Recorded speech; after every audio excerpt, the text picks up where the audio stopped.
आवाज मानदेशाचा। राज्याचे दिवंगत उपमुख्यमंत्री अजित पवार यांचा 28 जानेवारीला विमान अपघातात मृत्यू झाला।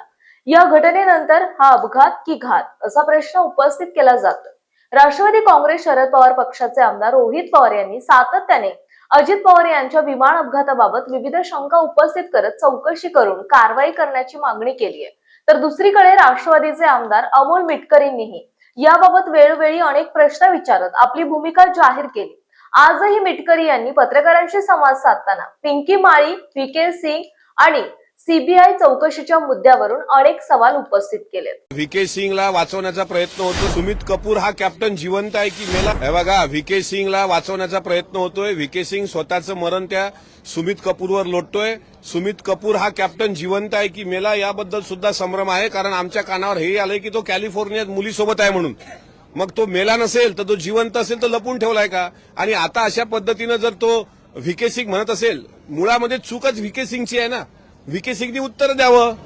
डीजीसीए आणि एआयबी यांचं जे व्हीएसआर व्हेंचरशी जे काही नातं आतापर्यंत समोर आहे त्यानुसार पुणे राष्ट्रवादीमध्ये असं एकमत झालंय का की थर्ड पार्टीकडून इन्व्हेस्टिगेशन व्हावं? हे बघा, एक गोष्ट हे खरी आहे की व्हीएसआर ला वाचवण्याचा प्रयत्न डीजीसीए करते आहे आणि डीजीसीएनी आपल्या सोयीचा एआयबीचा 23 पाण्याचा प्रथम दर्शनी अहवाल बनवला, जो अत्यंत त्रोटक आणि चुकीचा आहे। त्यामुळे आमच्यामध्ये अशी शंका उत्पन्न झालेली आहे की बाह्य स्रोतांकडूनच या सगळ्या घटनेची चौकशी झाली पाहिजे असं आम्हाला वाटतं। कारण अद्यापही सव्वा महिना दीड महिना उलटल्यानंतर जर सीबीआयच्या चौकशीनंतर कोणाच्या बयान घेतल्या गेले नसतील, तो ब्लॅक बॉक्स कुठे आहे हे कळत नसेल, अहो पोलीस साधा एफआयआर करत नसतील, तर मग शंकेला जागा उरते। आता तुम्ही म्हणाल तुमचा रोख कुणाकडे आहे, माझा रोख कुणाकडे आहे की नाही हा प्रश्न नंतरचा, पण वरिष्ठ सभागृहामध्ये आणि कनिष्ठ सभागृहामध्ये ही चर्चा या आठवड्यात तरी होणार आहे की नाही याबाबत माननीय सभापती आणि माननीय विधानसभा अध्यक्ष यांनाच तुम्ही विचारलं पाहिजे। कारण हा मुद्दा हा महाराष्ट्राच्या एका लोकनेत्याच्या संदर्भात आहे। हा मुद्दा म्हणजे इतका सर्वसाधारणपणे महाराष्ट्र विसरेल असं नाही। अद्यापही काही लोकांना वाटत असेल की होळीच्या धुळवडीच्या रंगामध्ये लोक विसरून गेले असतील, किंवा काल भारताने वर्ल्ड कप जिंकला म्हणजे अख्खं वर्ल्ड वॉर थांबलं अशा आशयामध्ये काल आपण सगळ्यांनी तो सेलिब्रेट केला। लोकांना वाटत असेल की या सगळ्या मुद्द्यामध्ये अजितदादांचा विषय मागं पडेल, पण अजितदादांवर जीव लावणारा कार्यकर्ता अजून जिवंत आहे।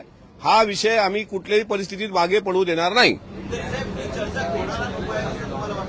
हा प्रश्न तुम्ही माननीय सभापती महोदय आणि माननीय विधानसभा अध्यक्ष यांना संध्याकाळी विचारायला पाहिजे की दोन्ही सभागृहामध्ये चर्चा अल्पकालीन मांडल्यानंतर सुद्धा घडून का येत नाही। माननीय सभापती साहेबांना मी विचारणार आहे। हिंदी में जानना चाहते हैं, आपने पोस्ट किया